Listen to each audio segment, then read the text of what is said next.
बिस्मिल्लाहिर्रहमानिर्रहीम। Dear students, अस्सलाम वालेकुम।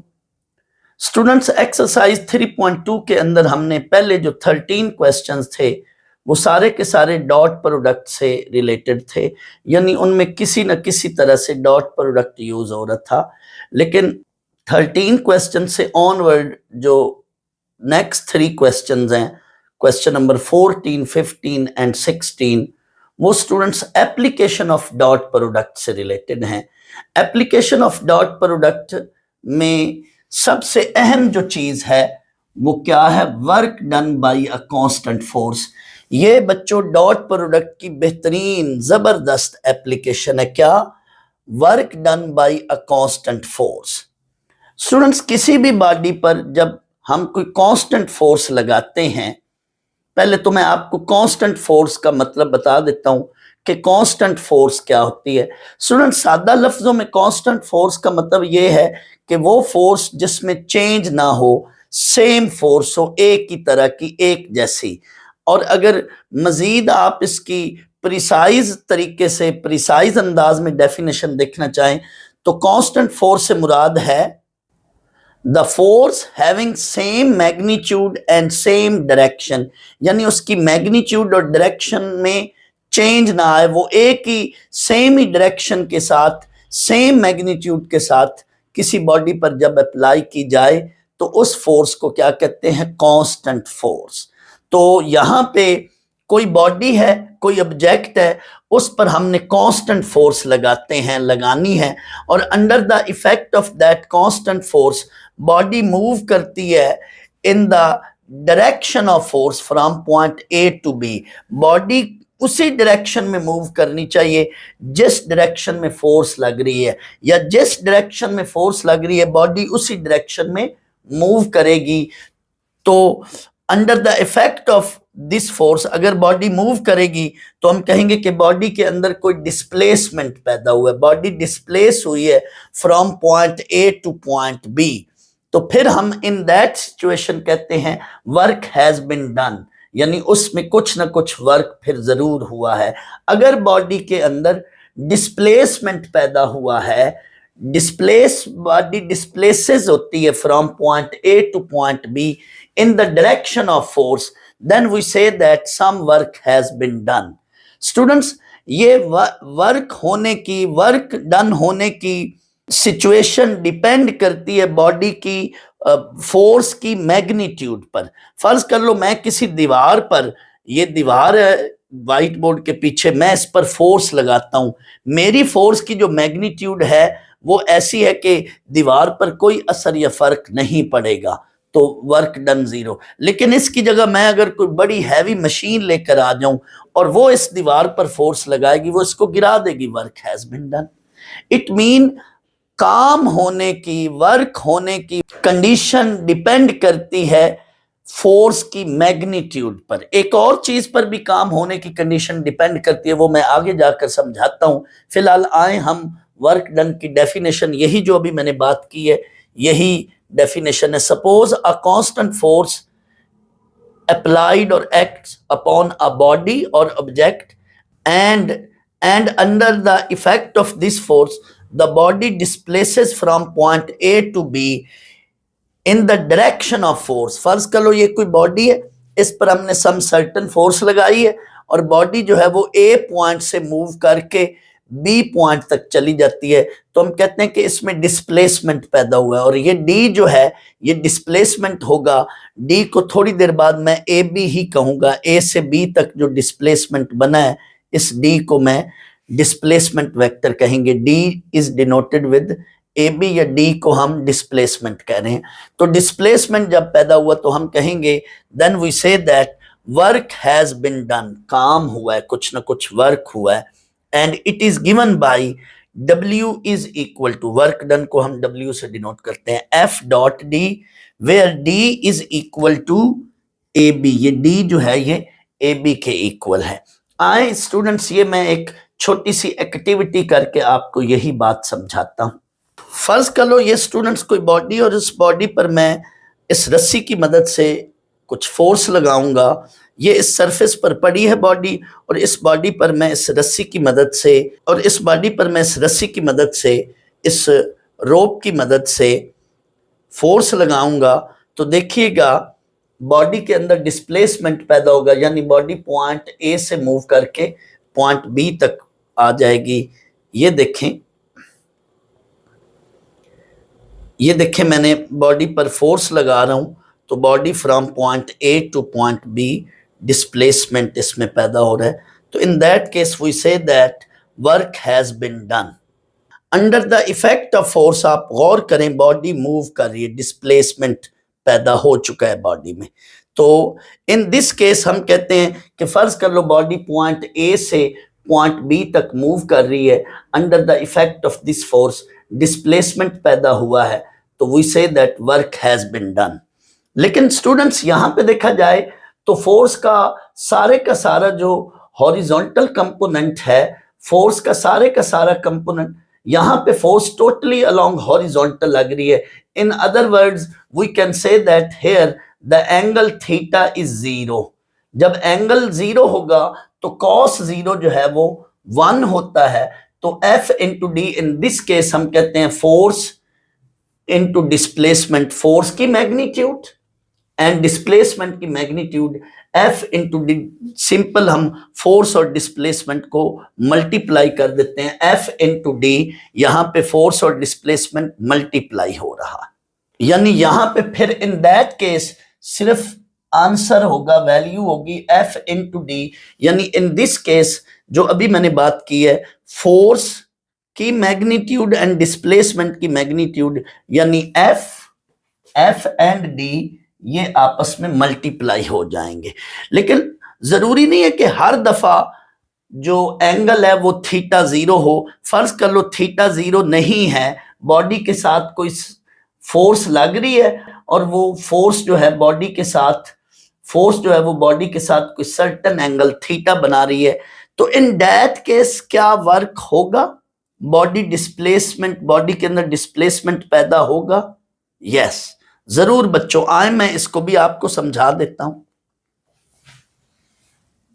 स्टूडेंट्स अब देखें, अब ये हॉरिजॉन्टल की बजाय सम सर्टेन एंगल बॉडी के साथ बन रहा है, फोर्स मैं लगा रहा हूं, लेकिन अब भी जो बॉडी है ये हॉरिजॉन्टल के अलोंग डिस्प्लेसमेंट पैदा हो रहा है। बॉडी मूव अब भी, पहले मैं यूं हॉरिजॉन्टल फोर्स लगा रहा था, टोटल फोर्स का कंपोनेंट हॉरिजॉन्टल के अलोंग था, लेकिन अब मैं हॉरिजॉन्टल के साथ कोई सर्टेन एंगल बन रहा है, उस तरह से इस पर फोर्स लगा रहा हूं। अब भी बॉडी जो है वो हॉरिजॉन्टल के अलोंग मूव हो रही है, डिस्प्लेसमेंट अलोंग हॉरिजॉन्टल पैदा हो रहा है, वर्क डन अब भी हो रहा है। वजह क्या है?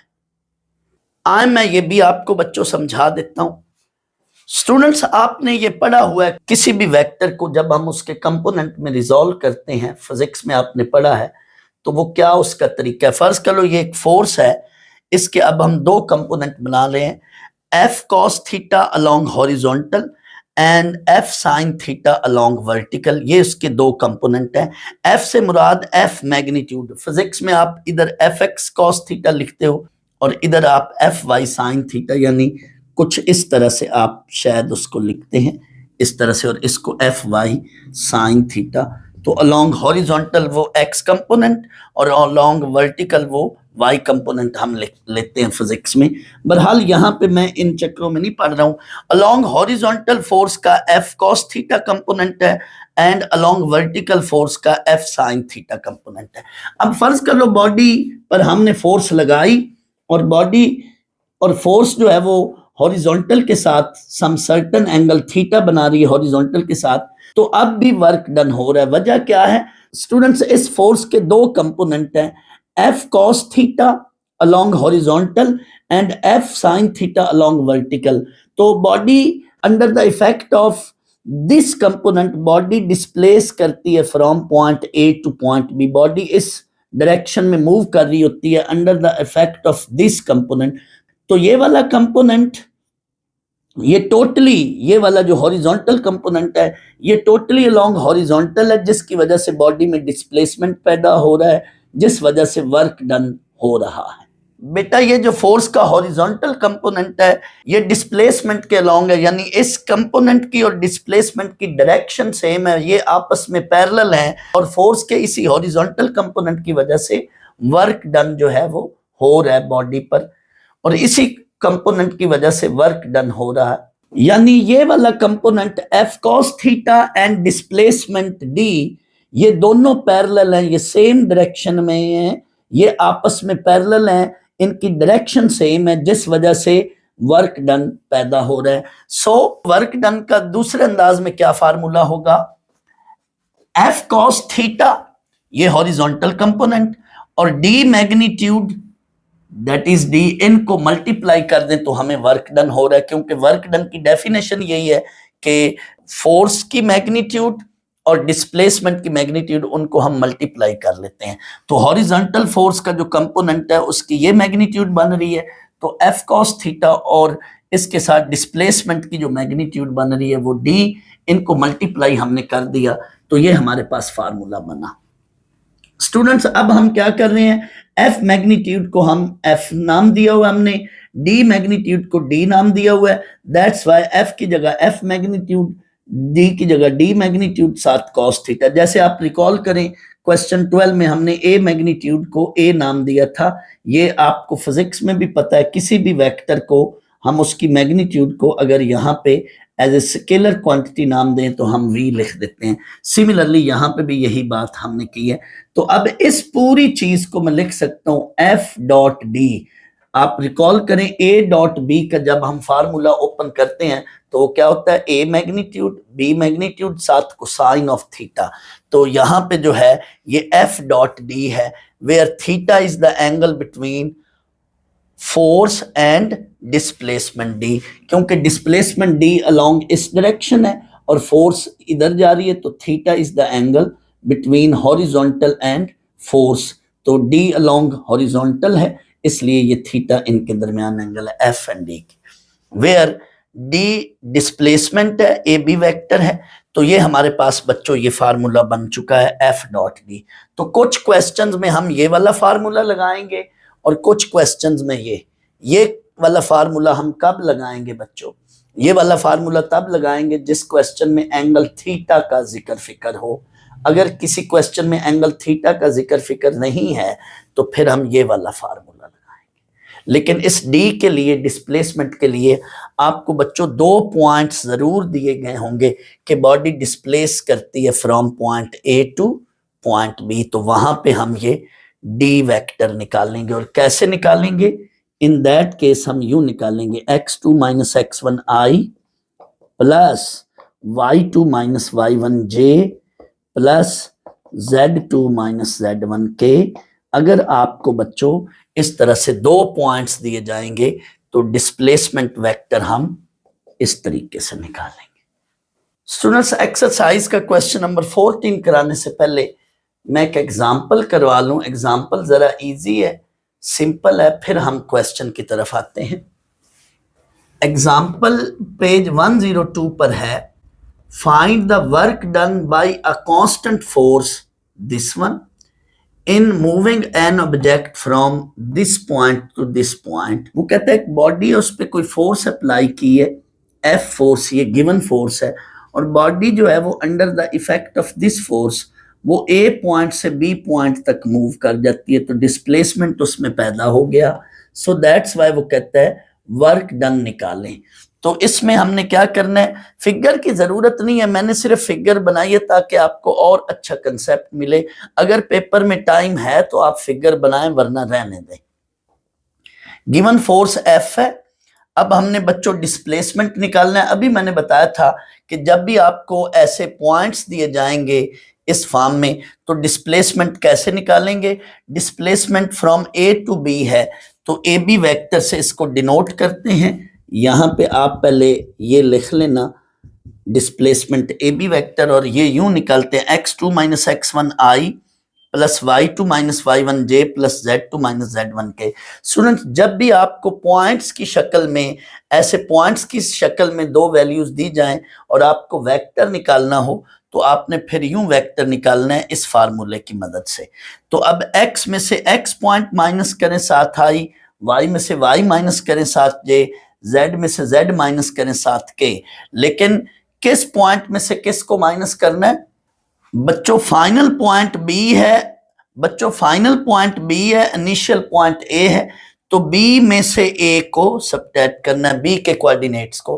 -1 - 0i, 2 - 1j plus 2 - 1j plus 4 - 3k, ये हमारे पास डिस्प्लेसमेंट वेक्टर आ गया।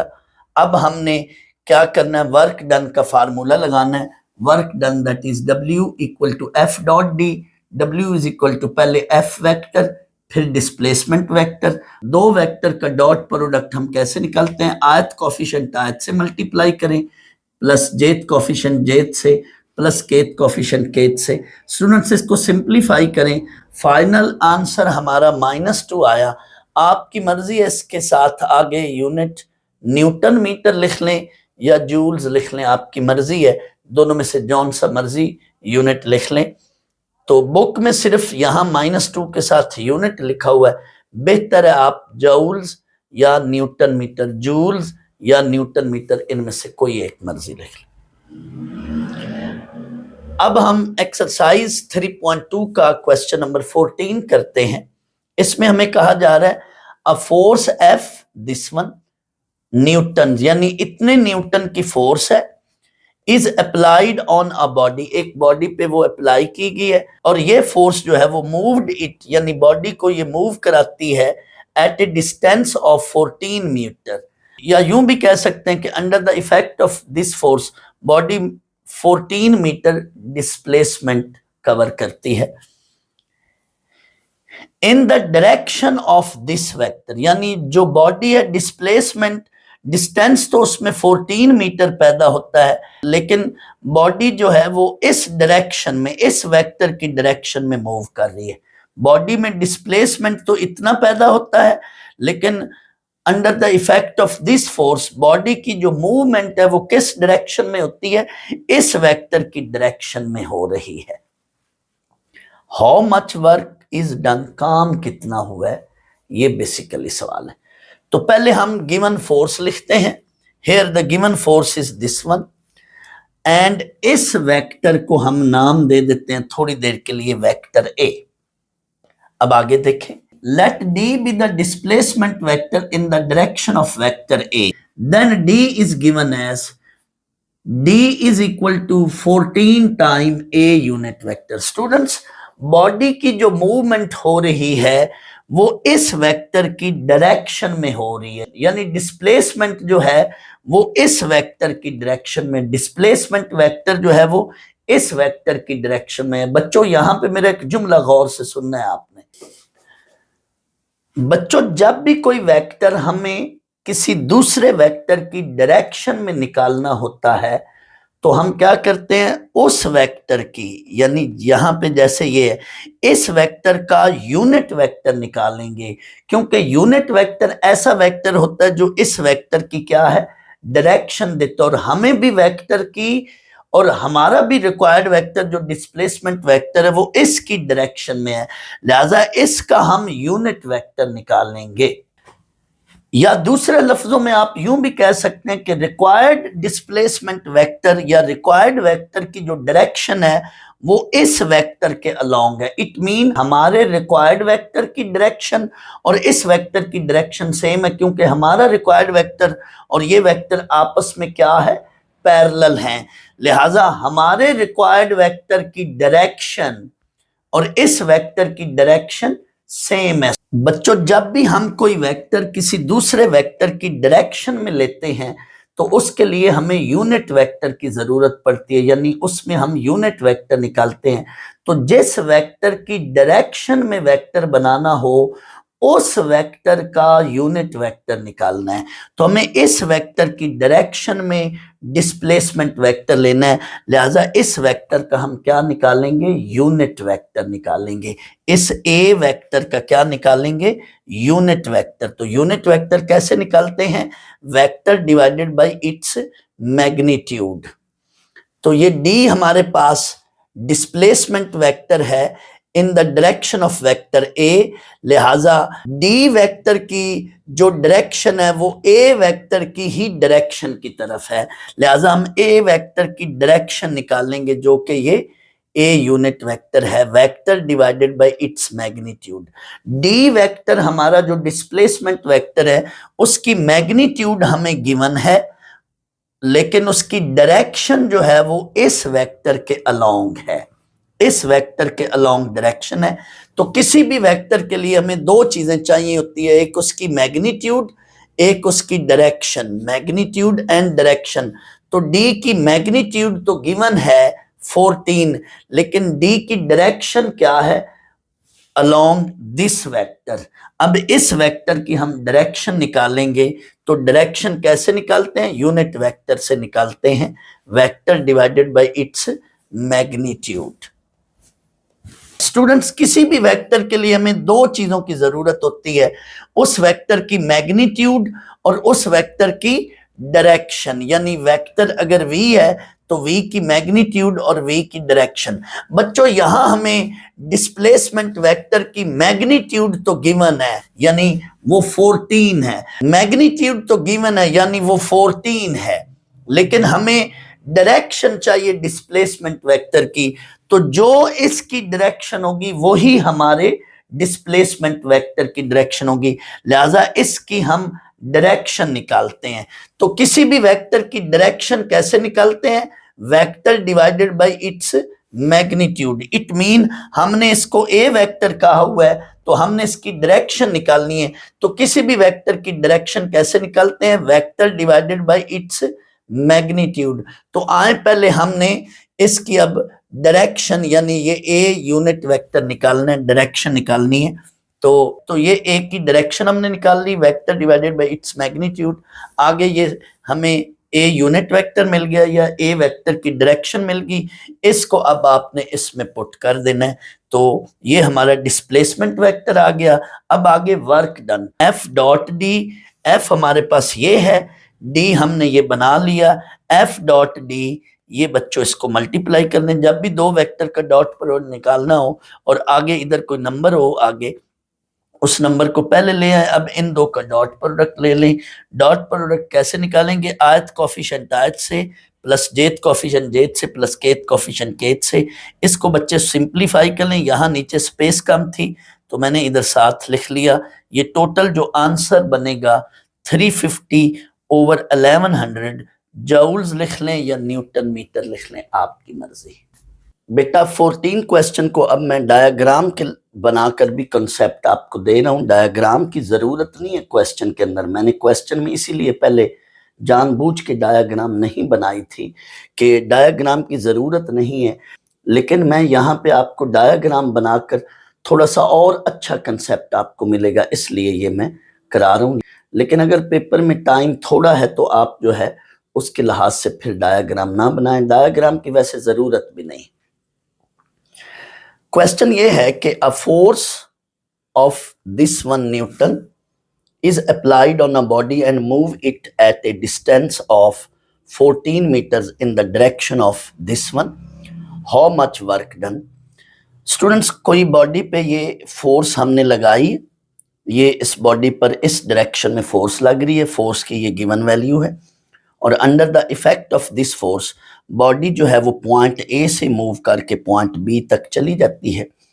तो जो उसके अंदर डिस्प्लेसमेंट पैदा हुआ है, उस डिस्प्लेसमेंट की वैल्यू के अंदर जो डिस्प्लेसमेंट वेक्टर है उसकी मैग्नीट्यूड गिवन है 14 मीटर, बट उसकी जो डायरेक्शन है डिस्प्लेसमेंट वेक्टर की वो इस वेक्टर के अलोंग है, यानी इसकी डायरेक्शन की तरफ है। जो डायरेक्शन इसकी होगी वही डायरेक्शन इस डिस्प्लेसमेंट वेक्टर की होगी। स्टूडेंट्स, याद रख लें, किसी भी वेक्टर का यूनिट वेक्टर हमेशा उस वेक्टर की डायरेक्शन देता है या उस वेक्टर के पैरेलल होता है, उसी वेक्टर की डायरेक्शन में होता है। जिस डायरेक्शन में वेक्टर होता है यूनिट वेक्टर भी उसी डायरेक्शन में होता है। तो हमने क्या करना है, पहले इस वेक्टर की डायरेक्शन निकाल ली। हमने इस वेक्टर की डायरेक्शन निकालनी है और वही डायरेक्शन फिर इस डी वेक्टर की, डिस्प्लेसमेंट वेक्टर की भी होगी। डिस्प्लेसमेंट वेक्टर क्या है? कोई भी जो वेक्टर होता है उसमें हम क्या करते हैं, magnitude of that vector and direction of that vector into direction of that vector.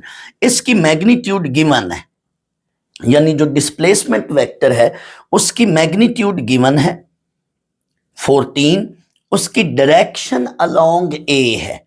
Direction क्या है? अलोंग ए है। रिक्वायर्ड वेक्टर जो है वो इस गिवन वेक्टर के पैरेलल है, इसी की डायरेक्शन में है, लिहाजा दोनों की डायरेक्शन सेम होंगी। तो जो इसकी डायरेक्शन होगी वही इसकी डायरेक्शन है। ये गिवन भी है कि रिक्वायर्ड वेक्टर की डायरेक्शन जो है वो इसके अलोंग है। तो हम इसकी डायरेक्शन निकालते हैं। ये ए यूनिट वेक्टर है, हम ए यूनिट वेक्टर यानी ये वेक्टर ए की डायरेक्शन है। किसी वेक्टर की डायरेक्शन कैसे निकालते हैं? Vector divided by its magnitude. हमने ए यूनिट वेक्टर निकाल लेना है। ए यूनिट वेक्टर जो डायरेक्शन है वो इस डी वेक्टर में यहां पे पुट कर देना डी के साथ। तो हमें डी वेक्टर मिल गया, डिस्प्लेसमेंट वेक्टर मिल गया, तो हमें डी वेक्टर यानी डिस्प्लेसमेंट वेक्टर मिल गया। अब ये फोर्स भी गिवन होगी, डिस्प्लेसमेंट वेक्टर भी मिल गया, तो हमने वर्क डन निकाल लिया। स्टूडेंट्स, कोई बच्चा ये भी सवाल कर सकता है कि सर जो आपने ये डायरेक्शन निकाली है इस ए वेक्टर की, ये जो डायरेक्शन निकाली आपने इस ए वेक्टर की, क्या ये डायरेक्शन और इस डी वेक्टर की डायरेक्शन सेम है? क्योंकि कहा तो यही जा रहा है कि डी वेक्टर की जो डायरेक्शन है वो इस ए वेक्टर के अलोंग है। जिधर ए की डायरेक्शन होगी उधर ही डी की डायरेक्शन होगी, या जिधर ए वेक्टर होगा उधर ही डी वेक्टर होगा। तो क्या फिर सर ये जो ए यूनिट वेक्टर आया, यूनिट वेक्टर या डायरेक्शन एक ही बात है? तो इस डी वेक्टर की डायरेक्शन और ए वेक्टर की जो ये डायरेक्शन है, क्या ये सेम है? ये यूनिट वेक्टर डी का और ये सेम होंगे? यस। आए, ये बात जो मैं अब बताने लगा हूं ये सवाल का हिस्सा नहीं है, बट मैं और आपका अच्छा कंसेप्ट बना रहा हूं। अभी आपने बेटा सोल्यूशन में देखा कि हमें जो था ए यूनिट वेक्टर ये आया, यानी ए की ये डायरेक्शन आई। अभी देखना डी की जो डायरेक्शन आएगी वो ये आ रही है, डी यूनिट वेक्टर, और ये दोनों सेम है, चेक कर लो। अब डी वेक्टर आपने ये निकाला, यानी आपने इसके साथ ये 14 इंटू ए यूनिट वेक्टर ये पुट करके आपने ये डी वेक्टर निकाला, ये या ये एक ही बात है। अब मैंने इसको अंदर मल्टीप्लाई करके ये चीज बनाई। अब मैं इसकी डायरेक्शन यानी इसका यूनिट वेक्टर निकालता हूं। किसी भी वेक्टर का यूनिट वेक्टर क्या होता है? Vector divided by its magnitude. ये देख लो बच्चों, ये कैलकुलेशन करें सारा तो यही चीज आ रही है। डी की डायरेक्शन यानी डी वेक्टर की डायरेक्शन एंड ए वेक्टर की डायरेक्शन दोनों सेम है। जिधर ए वेक्टर है, जिधर डायरेक्शन ए वेक्टर की है उधर ही डायरेक्शन डी वेक्टर की है। और डायरेक्शन जो है किसी भी वेक्टर की वो हम कैसे निकालते हैं? यूनिट वेक्टर की हेल्प से, क्योंकि किसी भी वेक्टर का यूनिट वेक्टर हमेशा उस वेक्टर की डायरेक्शन में होता है, उस वेक्टर के पैरेलल होता है, उसी वेक्टर के अलोंग होता है, उसी वेक्टर की डायरेक्शन में होता है। They are parallel, unit vector and the vector itself they are parallel, हमेशा सेम डायरेक्शन में होते हैं। क्वेश्चन 15 है, find work done by forces. ये दो फोर्सेस गिवन है, एक्टिंग ऑन अ पार्टिकल और on a object in moving from point P to Q। ये जो फोर्सेस हैं जब बॉडी पर पार्टिकल पर एक्ट कर रही हैं तो under the effect of these two forces body जो है वो पॉइंट P से पॉइंट Q तक मूव करके चली जाती है। फर्ज कर लो ये बॉडी है, इस पर दो फोर्सेस लगी हैं and under the effect of these two forces body जो है वो इस पॉइंट P से पॉइंट Q तक मूव करके चली जाती है। मैं साथ साथ ट्रांसलेशन भी कर रहा हूं, क्वेश्चन को समझा भी रहा हूं। विद पोजीशन वेक्टर, P का ये पोजीशन वेक्टर है एंड Q का ये पोजीशन वेक्टर है रिस्पेक्टिवली। बुक में लफ्ज रिस्पेक्टिवली नहीं है, होना चाहिए रिस्पेक्टिवली, क्योंकि P का ये है एंड क्यू का ये है रिस्पेक्टिवली मीन, बिल तरतीब इनके ये पोजीशन वेक्टर्स हैं। तो वर्क डन वो कहता है निकालें कि अगर डिस्प्लेसमेंट पी क्यू में, जाहिर है बॉडी मूव कर गई है पी से क्यू तक, अगर डिस्प्लेसमेंट बॉडी में पी से क्यू तक पैदा हो रहा है तो वर्क डन कितना होगा, ये बेसिकली सवाल है। स्टूडेंट्स आप मेरा लेक्चर रिकॉल करें, मैंने वर्क डन का टॉपिक पढ़ाया था, तो उसमें मैंने ये इस बात पर एम्फेसाइज किया था, आप बेशक मेरा लेक्चर दोबारा उसको देख लें, वहां पे मैंने एक बात पर बड़ा जोर डाला था, बड़ा उस बात पर खास एम्फेसाइज किया था। वो क्या बात थी भला?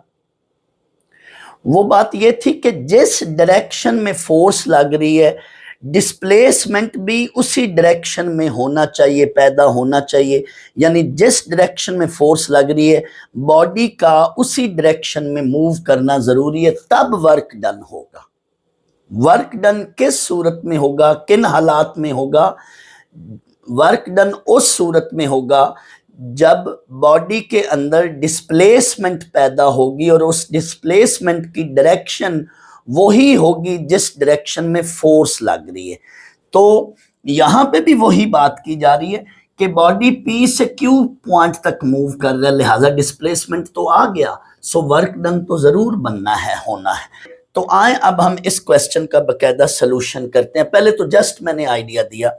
स्टूडेंट्स इस क्वेश्चन में एट अ टाइम बॉडी पर दो फोर्सेस एक्ट कर रही हैं, दो फोर्सेस लग रही हैं। तो जब भी किसी बॉडी पर, इस तरह के क्वेश्चन में जब भी किसी बॉडी पर दो या दो से ज्यादा फोर्सेस लग रही हो तो वहां पे फिर आपने, इस तरह के क्वेश्चन की बात करूं, वहां पे फिर आपने रिजल्टेंट फोर्स या टोटल फोर्स निकालनी है।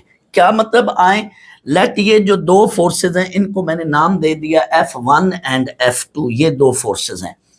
लेट या सपोज जो मर्जी लफ्ज लिख लें, let F be the resultant force या टोटल फोर्स, यहां रिजल्टेंट फोर्स ज्यादा बेहतर है। तो देन ये एफ जो होगा ये क्या होगा? F1 प्लस F2, F1 की वैल्यू प्लस F2 की वैल्यू। रिजल्टेंट फोर्स के बारे में अभी मैं एक्सप्लेन करता हूं कि ये इन दो का सम क्यों ले लिया है। तो ये दो फोर्सेस का सम एडिशन कर लें, फाइनल फोर्स या रिजल्टेंट फोर्स हमारे पास ये आ गई, टोटल फोर्स। ये सम क्यों लिया है अब मैं ये बात समझा देता हूं। स्टूडेंट्स क्वेश्चन की डायग्राम की जरूरत या फिगर की जरूरत नहीं है, लेकिन मैं फिगर इसलिए बना देता हूं ताकि आपको और अच्छा कंसेप्ट मिले, आपको और क्वेश्चन जो है वो टोटली क्लियर हो जाए। फर्ज कर लो स्टूडेंट्स यहां पे बॉडी है, बॉडी पे दो फोर्सेस एक्ट कर रही हैं, तो under the effect of these two forces body जो है वो पॉइंट पी से पॉइंट क्यू तक डिस्प्लेस हो जाती है, मूव हो जाती है, और ये जो है ये रिजल्टेंट फोर्स है, फाइनल फोर्स है, फाइनल फोर्स है, टोटल फोर्स है। अब इस डायरेक्शन में ही रिजल्टेंट फोर्स क्यों आई है और इनका सम क्यों लिया जा रहा है, आए इन दोनों बातों का मैं मतलब बता देता हूं। स्टूडेंट्स आपने फिजिक्स में पैरेललोग्राम लॉ पढ़ा है, वेक्टर्स का पैरेललोग्राम लॉ। पैरेललोग्राम लॉ क्या होता है? फर्ज कर लो ये एक पैरेललोग्राम है, इस साइड के अलोंग ये फोर्स F1 एक्ट कर रही है, इस साइड के अलोंग ये फोर्स F2 एक्ट कर रही है, उधर हम वेक्टर्स कहते थे। तो ये दो साइड्स हैं।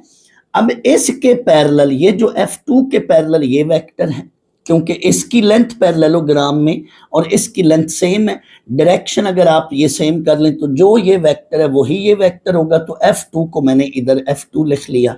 अब head to tail rule method के तहत ये वेक्टर देखें तो ये इन दो का सम होगा। Head to tail rule method के तहत इस वेक्टर और इस वेक्टर का ये क्या है? सम है। तो ये वही बात है, ये डायगोनल बनेगा, ये इस वक्त क्या है? डायगोनल है। लिहाजा इन दो का सम, इसी तरह से अगर मैं यहाँ पे एक पैरेललोग्राम बनाऊं तो इन दो फोर्सेस का रिजल्टेंट जो होगा वो along the diagonal of parallelogram होगा। तो ये हमारा फोर्स की, रिजल्टेंट फोर्स की ये डायरेक्शन बन रही है। तो इन दोनों का head to tail rule method के तहत इन दोनों का क्या ले लेंगे? हम सम ले लेंगे, क्योंकि ये रिजल्टेंट है। स्टूडेंट्स पैरेललोग्राम में opposite sides equal in length होती हैं। अब अगर ये डायरेक्शन मैंने इधर ले ली और इसकी भी मैंने इधर डायरेक्शन ले ली तो ये वेक्टर और ये वेक्टर आपस में पैरेलल हो गए, लेंथ वाइज भी ये सेम है, क्योंकि ये along the sides of parallelogram है, opposite sides are equal in length, लिहाजा ये वेक्टर फिर इसके क्या होगा, इक्वल वेक्टर होगा। Two vector are said to be equal if they having same direction and same length, लिहाजा F2 और F2 ये जो हैं क्या हैं, इक्वल हो गए पैरेललोग्राम के अंदर। दैट्स वाई हमने ये इनका सम लिया इन दो फोर्सेस का। फिगर की जरूरत नहीं है, मैंने सिर्फ समझाने के लिए फिगर बनाई है। आप पेपर में ये फिगर बनाओ या ना बनाओ आपकी मर्जी है, बट आपका इंशाल्लाह अभी कंसेप्ट अच्छा हो गया, कंसेप्ट क्लियर हो गया। स्टूडेंट्स, अब पोजीशन वेक्टर ऑफ पी ये गिवन है, position vector of P this one, इसको मैंने ओपी लिखा क्योंकि पोजीशन वेक्टर की डेफिनेशन क्या है, a vector from origin to any point, origin से लेकर किसी भी पॉइंट तक जो वेक्टर होता है उसको पोजीशन वेक्टर कहते हैं। यानी पोजीशन वेक्टर का स्टार्टिंग पॉइंट हमेशा इनिशियल पॉइंट क्या होता है, ओरिजिन होता है। Then it means OP is this vector, position vector of Q is this one, it mean OQ is this vector. अब हमें PQ वेक्टर चाहिए जिसको हमने डिस्प्लेसमेंट वेक्टर कहा हुआ है। हमने बेटा P से Q तक जो वेक्टर है वो निकालना है, डिस्प्लेसमेंट वेक्टर। तो PQ वेक्टर क्या होगा, जब भी बच्चों आपको पोजीशन वेक्टर दिए जाएं, ये मैंने पहले भी अपने एक लेक्चर में बताई हुई है बात, जब भी बच्चों आपको पोजीशन वेक्टर दिए जाएं और आपने वहां से फाइनल वेक्टर निकालना हो, PQ वेक्टर निकालना है, तो पोजीशन वेक्टर में से पोजीशन वेक्टर सब्ट्रैक्ट करते हैं, लेकिन Q के पोजीशन वेक्टर में से P के पोजीशन वेक्टर को सब्ट्रैक्ट करना है, OQ माइनस OP। दर हकीकत ये भी head to tail rule method से ही चीज बनती है। तो OQ final vector, OQ initial vector P point के लिहाज से OP, OQ minus OP position vector में से पोजीशन वेक्टर सब्ट्रैक्ट कर दिया, ये आपको PQ वेक्टर मिला है। बट थोड़ी देर के लिए हम इस PQ को लेट डिस्प्लेसमेंट वेक्टर कह लेते हैं। ये हमारे पास जो है ये D वेक्टर बन गया। अब बच्चों सवाल हो गया, वर्क डन मिल गया। क्या D वेक्टर, डिस्प्लेसमेंट वेक्टर और फोर्स का डॉट प्रोडक्ट ले लो तो हमें वर्क डन मिल जाता है, F dot D work done. F dot D आयत कोफिशिएंट आयत से मैंने डायरेक्ट रिजल्ट लिख लिया, प्लस जेथ कोफिशिएंट जेथ से प्लस केथ कोफिशिएंट केथ से, न्यूटन मीटर या जूल्स, इसको जूल्स भी पढ़ते हैं और जूल्स भी पढ़ते हैं, तो आपकी मर्जी है, जूल्स पढ़ लें या जूल्स पढ़ लें, न्यूटन मीटर लिख लें या जूल्स लिख लें, यूनिट साथ लिखना है, नाम भी यूनिट लिखें, ये सिर्फ इतना लफ्ज लिख लें यूनिट्स तो भी ठीक है, या जूल्स लिख लें तो भी ठीक है, या न्यूटन मीटर लिख लें तो भी ठीक है, क्योंकि बुक में पीछे आपके कभी कभी वो आंसर यूनिट्स लिख देता है, आंसर देख लें, कभी कभी वो जूल्स लिख देता है, तो आपकी मर्जी है यूनिट्स लिख लें लफज, या जूल्स लिख लें या न्यूटन मीटर लिख लें। साथ एक और बात मैं बताता चलूं, यहाँ पे बुक में देखें तो आंसर पीछे 48 लिखा हुआ है, वो गलत है, 28 आंसर होना चाहिए। तो ये इसका क्वेश्चन का सलूशन है, देख लें इसको। एक्सरसाइज 3.2 का अब हम लास्ट क्वेश्चन करते हैं, क्वेश्चन नंबर 16। इस क्वेश्चन में हमें कहा जा रहा है, अ box is dragged on the surface of A floor bye a string that is applying a force of 30 Newton. एक बॉक्स को सरफेस ऑफ फ्लोर पे ड्रैग किया जा रहा है, फर्ज कर लो ये ग्राउंड है या फ्लोर है, इस पर जो है बॉक्स पड़ा है और इस बॉक्स को एक स्ट्रिंग की मदद से ड्रैग किया जा रहा है, और वो जो है उस स्ट्रिंग की वजह से बॉक्स पर जो फोर्स लग रही है वो 30 न्यूटन है, और वो जो स्ट्रिंग है at an angle of 30 degree with floor, वो फ्लोर के साथ ग्राउंड के साथ जो है वो कितना एंगल बना रही है, 30, वो कितना एंगल बना रही है, 30 डिग्री एंगल बना रही है। स्ट्रिंग जो है ग्राउंड के साथ या फ्लोर के साथ जो है वो कितना एंगल बना रही है, 30 डिग्री बना रही है। Find work done by the force when box is displaced up to distance of 10 metres.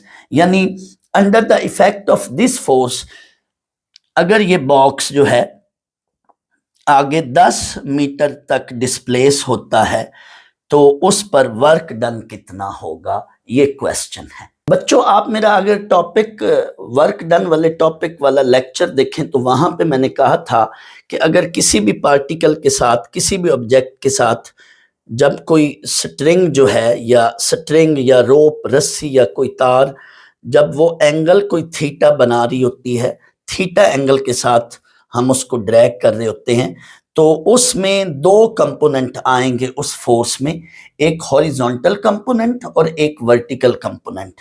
F cos theta along horizontal and F sine theta along vertical. मेरा आप वो टॉपिक देखिएगा ना वर्क डन वाला, तो वहां पे मैंने ये बात बोली, इधर भी मैं बता रहा हूँ। इस बात की यहाँ जरूरत नहीं है ये चीज की, लेकिन मैं कॉन्सेप्ट देने के लिए सिर्फ आपको ये चीज क्लियर कर रहा हूँ।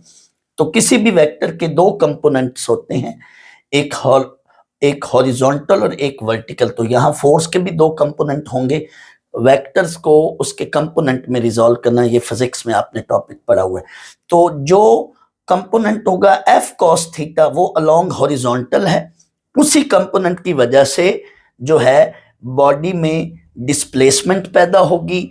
वो component F cos theta displacement की ही डायरेक्शन में होगा, और इसी कंपोनेंट की वजह से डिस्प्लेसमेंट पैदा होगा, और इसी कंपोनेंट की वजह से डिस्प्लेसमेंट जब पैदा होगा तो हम कहेंगे वर्क हैज बीन डन। तो यहाँ पे दर हकीकत जो है तीन चीजें इस क्वेश्चन में दी गई हैं।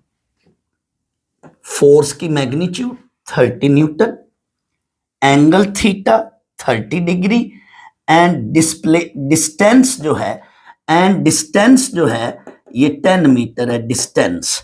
तो डिस्प्लेसमेंट का मैग्नीट्यूड, डिस्प्लेसमेंट वेक्टर का मैग्नीट्यूड ये 10 है, फोर्स का मैग्नीट्यूड 30 न्यूटन है, डिस्प्लेसमेंट का मैग्नीट्यूड डी मैग्नीट्यूड 10 मीटर है। ये डिस्प्लेसमेंट जो डिस्टेंस जो है ये स्केलर क्वांटिटी होती है, तो डिस्प्लेसमेंट का हमने मैग्नीट्यूड ले लिया 10 मीटर, तो थीटा 30 डिग्री। तो तीन चीजों का जिक्र है इस क्वेश्चन।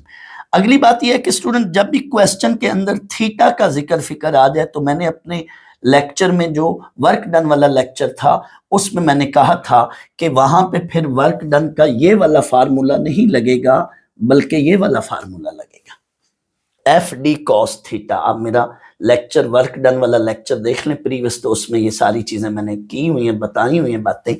तो F D cos theta, F dot D, ये formula F D cos theta. Sir यहाँ तो मैग्नीट्यूड होता है, हाँ होता मैग्नीट्यूड है। एफ मैग्नीट्यूड को हमने एफ नाम दिया था, डी मैग्नीट्यूड को हमने डी नाम दिया था। यहाँ पे भी यही काम किया मैंने, एफ मैग्नीट्यूड को एफ नाम दे दिया, स्केलर वैल्यू रिकॉल करें। उधर मैंने ये भी बात बताई थी कि कोई भी वेक्टर की मैग्नीट्यूड है तो उसको हम जो है अब स्केलर क्वांटिटी v के नाम से कह सकते हैं, नाम दे सकते हैं। और मैंने अपने क्वेश्चन 12, अपने लेक्चर क्वेश्चन 12 में भी बात बताई थी कि उधर हमने ये ट्राइंगल के अलोंग जो साइड्स थी, उन साइड्स के वेक्टर्स की मैग्नीट्यूड को हमने ए बी सी वगैरह इस तरह से नाम दिया था। तो इधर भी हम यही काम कर रहे हैं।